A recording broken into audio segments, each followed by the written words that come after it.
السلام علیکم ویورز، میں ہوں محسن جمیل اور آپ دیکھ رہے ہیں میرا یوٹیوب اور فیس بک چینل دنیا محسن کی نظر سے۔ ویڈیو آگے بڑھانے سے پہلے آپ سے ریکویسٹ ہے کہ چینل کو سبسکرائب کر لیں، بیل آئیکن کو لازمی پریس کریں تاکہ آنے والی ویڈیوز بآسانی آپ تک پہنچ جائیں۔ آج ہم محرم کے حوالے سے ہی بات کریں گے۔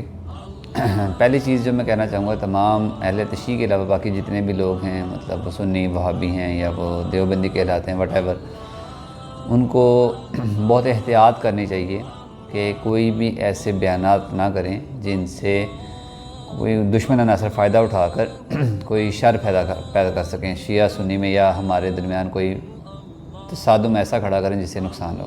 ایک چیز۔ دوسری بات جو ہے اس کے اوپر، وہ اہل تشیع جو ہیں، اہل تشیع سے جتنے بھی لوگ اس جو ہیں مسلک سے وابستہ ہیں، ان سے ریکویسٹ ہے کہ دیکھیں، آپ ماتم کریں، زنجیر زنی کریں، آپ کا خیال ہے کہ وہ ٹھیک ہے آپ کر رہے ہیں، تو کویسچن صرف یہ کہ کیا صرف زنجیر زنی سے کام چلے گا؟ کویسچن اس کہ کیا آپ قیامت کے دن صرف یہ کہہ کر کامیاب ہو سکیں گے کہ میں نے جو تھی وہ ماتم کیا تھا، میں نے زنجیر زنی کی تھی؟ دیکھیں، اس میں کوئی شک نہیں ہے کہ ایسا نہیں ہوگا۔ ٹھیک ہے، آپ کا خیال، آپ کی تحقیق یہ کہتی ہے کہ آپ کو یہ کرنا چاہیے، آپ مطلب دکھ تو مجھے بھی ہے، ایسا نہیں کہہ سکتا میں کہ مجھے افسوس نہیں ہے، مگر اپنا اپنا ایک طریقہ ہے، آپ کے خیال سے یہ ٹھیک ہے، مگر کیا اس سے پہلے جو فرض ہیں، جو اس سے پہلے جو مطلب فنڈامنٹل ریکوائرمنٹس ہیں، ان کے بارے میں کیا خیال ہے؟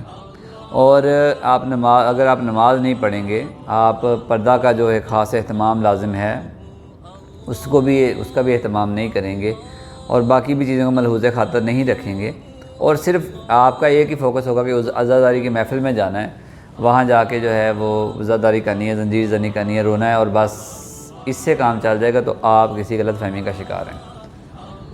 میں نے بہت سارے جو آپ کے اعلیٰ مرتبت جو آپ کے علماء ہیں نا، ان کو بھی سنا ہے، وہ بھی یہی کہتے ہیں کہ صرف زنجیر زنی سے یا ماتم سے کام نہیں چلے گا۔ دیکھیں، امام حسین نے رضی اللہ تعالیٰ عنہ نے یزید کی بیعت کیوں نہیں کی؟ دیکھیں، اس کے اندر غلط اور صحیح کا فرق تھا، اس کے اندر غلط صحیح کے معیار پہ فرق پہ کھڑے ہو کر انہوں نے اپنی آل اولاد ہر چیز قربان کر دی۔ تو ہم کیا کر رہے ہیں کہ کام سارے یزیدیت والے کر رہے ہیں، کہ نماز نہیں پڑھیں گے، پردے کا اہتمام نہیں کریں گے، باقی جو فرض و نوافل ہیں واجب ان کا کوئی خیال نہیں کریں گے، اور صرف ماتم کے اوپر ہمارا جو ہے نا وہ زور رہے گا۔ تو ہم کو سوچنا چاہیے کہ ہم جب قیامت کو اٹھیں گے تو ہم کس گروپ میں ہوں گے؟ حسینیت کے گروپ میں تو صرف وہی بندہ ہوگا جس نے حسین کی طرح زندگی گزاری ہوگی۔ اب حسین رضی اللہ تعالیٰ عنہ جو ہیں، ان کی زندگی کیسے گزری؟ آپ لوگ خود کہتے ہیں، اور میرا بھی اس بات پہ مکمل یقین ہے کہ انہیں اس وقت کربلا کے جب میدان میں جب وہ آخری سپاہی کی طرح گھوڑے پر سوار تھے تو بھی نماز کا فکر تھا۔ تو اگر انہوں نے تب بھی نماز کا فکر نہیں چھوٹا تو ہم کیا کر رہے ہیں؟ وہ غلط اور صحیح کے معیار پہ کھڑے رہے کہ ہم زندگی میں سب کچھ غلط صحیح کے معیار کے مطابق کر رہے ہیں، غلط کو غلط اور صحیح کو صحیح کر رہے ہیں؟ یہ چیزیں بہت سوچنے کی ہیں، چھوٹی چھوٹی ہیں۔ ایک اور چیز ہے، ٹاپک ہے، اس کو نیکسٹ ویڈیو میں لیں گے، کہ کچھ لوگوں میں مسئلہ ہے، تمام اہل تشیع ایسا نہیں کرتے ہیں، مگر کچھ چیزیں فیس بک پر، یوٹیوب پہ اپلوڈ ہوتی ہیں جہاں پر وہ صحابہ کرام کی شان میں گستاخی کرتے ہیں، اس کے اوپر میں ایک ڈیٹیل نیکسٹ ویڈیو میں دوں گا۔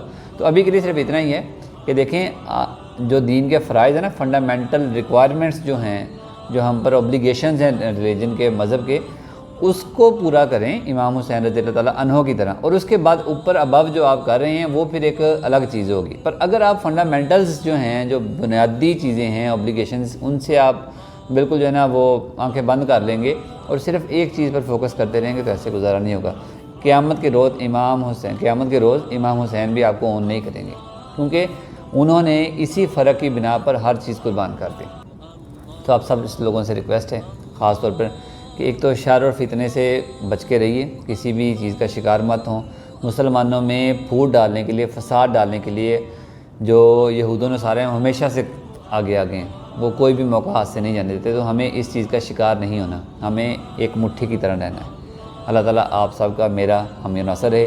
آج کے لیے اتنا ہی، ایک اور ویڈیو کے ساتھ جلدی ملیں گے، تب تک کے لیے اللہ حافظ، السلام علیکم۔